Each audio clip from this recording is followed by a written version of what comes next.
pertanyaannya, bagaimana cara kita menyikapi beredarnya aliran Islam Nusantara yang sepertinya mendapat legalitas dari pemerintah?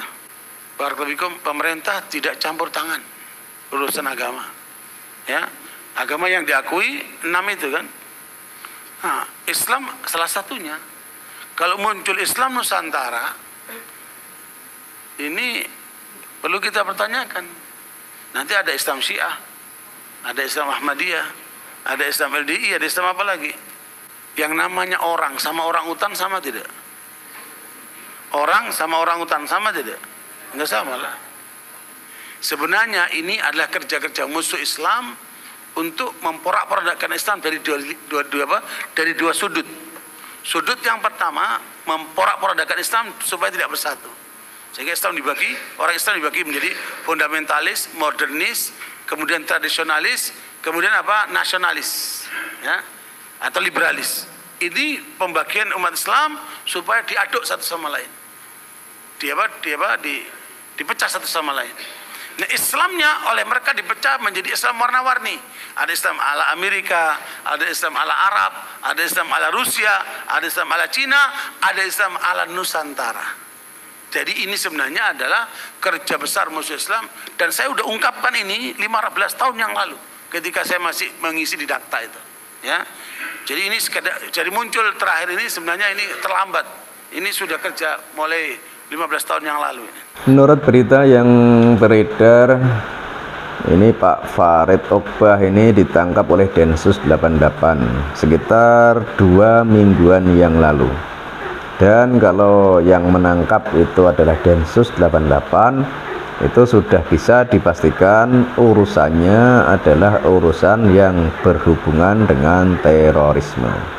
Namun kali ini saya tidak akan membahas tentang hal tersebut, melainkan mau memberi gambaran sedikit tentang apa itu Islam Nusantara. Jadi Islam Nusantara itu adalah Islam yang rahmatan lil alamin, Islam yang cara penyebarannya atau cara pelaksanaannya sesuai atau mengikuti apa yang sudah diwariskan oleh para wali zaman dahulu, terutama Wali Songo. Jadi menyebarkan agama dengan cara santun, dengan cara damai, dengan cara yang ramah, tidak menggunakan kekerasan, tidak menggunakan pemaksaan, tidak menggunakan kafir-kafiran dan lain sebagainya ya. Jadi merekrut atau mengajak orang yang belum beragama untuk ikut masuk ke Islam itu dengan cara yang lemah lembut, yang santun, yang simpatik gitu ya.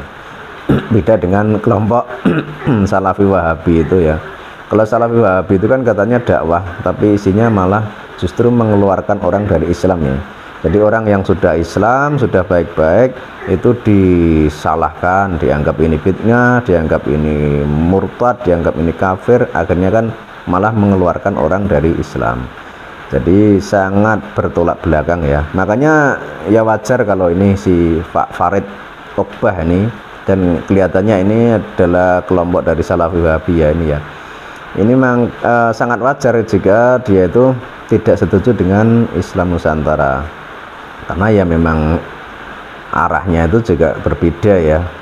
Kalau Islam Nusantara atau apa yang dilakukan oleh para wali songo zaman dahulu itu kan mengislamkan orang yang belum beragama, sementara yang ini yang Salafi Wahabi itu kan programnya malah mengeluarkan orang yang sudah Islam. Jadi berbeda arah ya. Tapi intinya itu ya jangan mudahlah terpengaruh atau termakan oleh hasutan-hasutan dari kelompok Salafi Wahabi yang sering mengatakan Islam Nusantara sesat, terus apalagi lah, banyaklah pokoknya. Jadi bagi Salafi Wahabi itu memang apa yang dilakukan oleh orang-orang NU itu adalah kesesatan, adalah kesalahan gitu ya. Dan mungkin memang program atau arah mereka itu memang ingin menghancurkan NU atau Nahdliyin.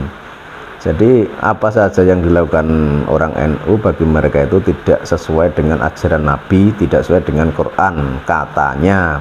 Padahal apa yang dilakukan oleh orang-orang NU itu semua itu bersumber dari Quran, bersumber dari hadis yang sudah dicontohkan atau sudah diajarkan oleh para wali zaman dahulu. Tapi kan si Salafi Wahabi ini menolak adanya wali, tidak percaya dengan adanya wali, bahkan menganggap Wali Songo itu adalah fiktif. Jadi ya tidak akan nyambung. Tapi ya seperti itulah adanya Salafi Wahabi. Itu memang menjadi virus atau ancaman bagi keutuhan berbangsa dan bernegara. Karena selain dia itu gemar mengkafir-kafirkan, gemar membid'ahkan, itu mereka juga sering mengungkapkan tauhid atau apalah istilahnya untuk negara Indonesia itu ya. Dan menurut survei yang dilakukan oleh Gus Islah Bahrawi, bahwa para teroris yang ditangkap oleh Densus 88 itu semua itu berpaham sama dengan apa yang menjadi paham Salafi Wahabi. Jadi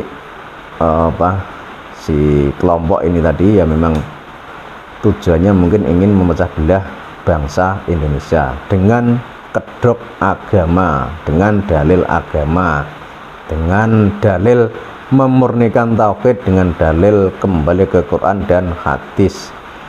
Dan kalau kembali ke Quran dan hadis itu bagi orang-orang NU itu sebenarnya tidak pernah kemana-mana, karena sejak dulu hingga sekarang tetap berpegangan atau berpedoman pada Quran dan hadis. Jadi kalau orang-orang Salafi mengajak kembali, itu kembali kemana itu ya. Jadi mungkin yang dimaksud kembali ke Quran dan hadis itu ya memang mereka sendiri ya, karena kalau orang-orang NU itu tidak pernah meninggalkan kedua hal tersebut ya. Terus tentang Islam Nusantara itu ya, Islam Nusantara itu bukan sesuatu hal yang aneh, bukan sesuatu hal yang baru atau ajaran baru atau apa istilah sempalan baru atau apa, itu bukan ya. Jadi si Salafi Wahabi ini mengada-ada dan memang mereka itu tidak paham tentang hal tersebut. Harusnya mereka itu banyak belajar kepada tokoh-tokoh NU biar paham, biar tahu tentang apa itu Islam Nusantara. Jadi dari saya cukup sekian. Misalkan ada sesuatu hal yang perlu Anda ungkapkan, silahkan tuliskan komentar di laman komentar. Terima kasih.